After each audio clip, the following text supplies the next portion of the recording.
So this story comes out yesterday, and everyone's talking about a forecast for U.S. recession within a year hits 100% in blow to Biden. And Bloomberg is part of his camp that they went out of their way trying to help Biden win elections. So this is not a good look when you're seeing a number like this.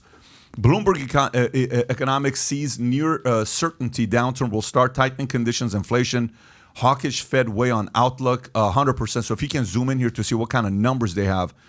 The latest recession probability models by Bloomberg economists Anna Wong and Eliza Winger forecast a higher recession probability across all timeframes, with the 12-month estimate of a downturn by October 2023 hitting 100%, up from 65% for the comparable period in the previous update. Do they have any reasons how they came up with this model?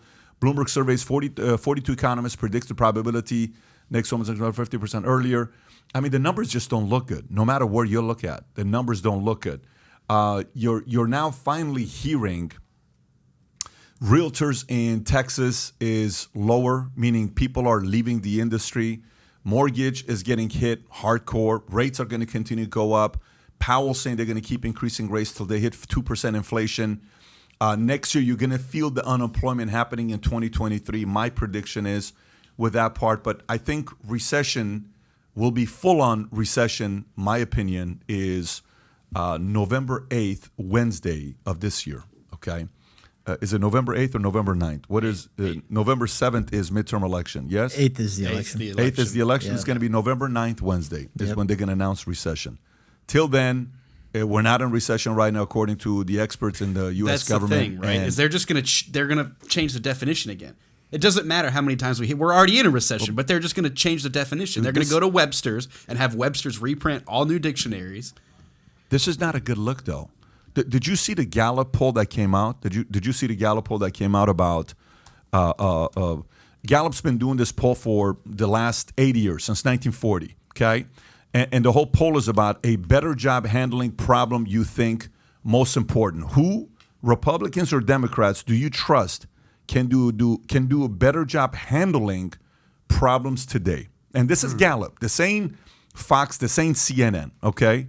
48% said Republicans, 37% said Democrats today. And here's the crazy thing about this data.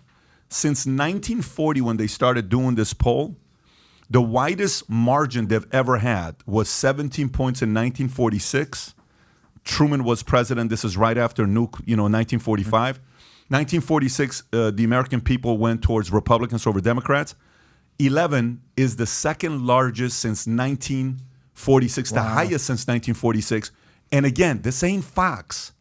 This is not New York Post. This is not Breitbart. This is not CNN. This is not MSNBC. This is Gallup. So the American people are sitting there saying, listen, Biden, I'm sure your family loves you, but we kind of are due for a different leader to run this country. So what are your thoughts, Tom, when you hear this Bloomberg saying 100%? I would say there's also a 100% chance that Michael Bloomberg's running for president in 24, and he's basically, going to let these kind of stories go out and kind of help clear the decks. And he's sitting back there I can see Michael Bloomberg sitting there with the scotch. 61 flips. I'm going to make sure there's 80. And then I'm running in 24, baby. You really think he's running? Well, I mean, you could connect the dots. I'm being kind of cynical and funny, but I'm connecting the dots. But I'll go back to something I said several podcasts ago. Remember I said that I thought that liberal media were kind of keeping themselves on a leash, but they were slowly rolling now on Biden. And they're just waiting for when the DNC, because it's exactly the process you talked about for individual candidates for Congress, that there's also a date that when the DNC has the thunder money available to the national presidential candidates, and there will only be about 4 or 6 of them to get access to that money. And Governor of California desperately wants to be put on the short list so we can get access to it. And I just think that what's happening with the media is some of the liberal media is coming clean, and they're truthfully reporting things that are out there. And it's not favorable to the president, but the gloves are off, and they were trying to hold back a little bit, help the president. But I think the gloves are off in the form of, hey, we're just coming out and say it what it is. And the reason you can say it's 100% chance we're in a recession is because I think you believe, we're already there.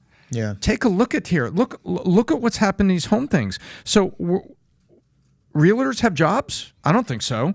The people that are in loan origination have jobs? I don't think so. I think there's a whole section of financial services industry that's unemployed or underemployed right now. So when you take a look at all that, you're telling me that we're not already in the original accepted definition of a recession right now?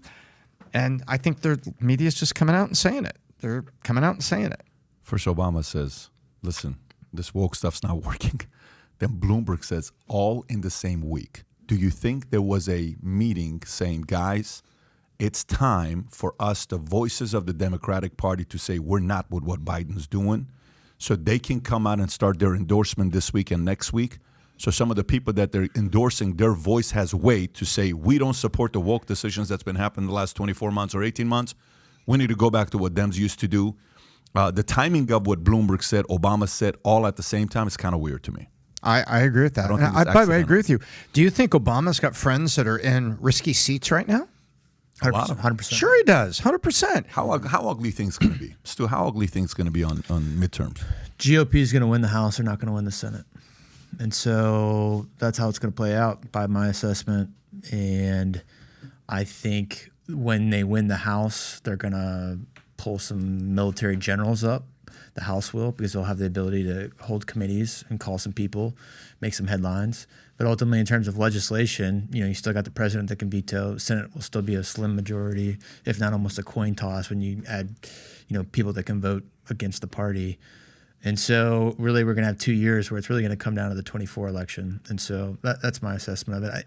You look at races like Herschel Walker in Georgia, where I think a lot of people thought he was going to win. I'm not convinced he's going to win. I don't think Oz has a great chance in Pennsylvania either. I think that's another Senate seat. It's a weird one. I know, it is a weird one. That's a very weird candidate. So people want authenticity right now. So look at the Democrat. He's like this Philly guy with like this big goatee. And then you got this dorky white boy, Dr. Oz. I mean, just on the surface, without getting like a deeper look at, their policies, I can see why people, especially from the Pennsylvania area, would be veering toward authenticity. And then, the Ohio race is much tighter than we thought it would be. And then the New Hampshire race is one where the Republicans are trying to steal one.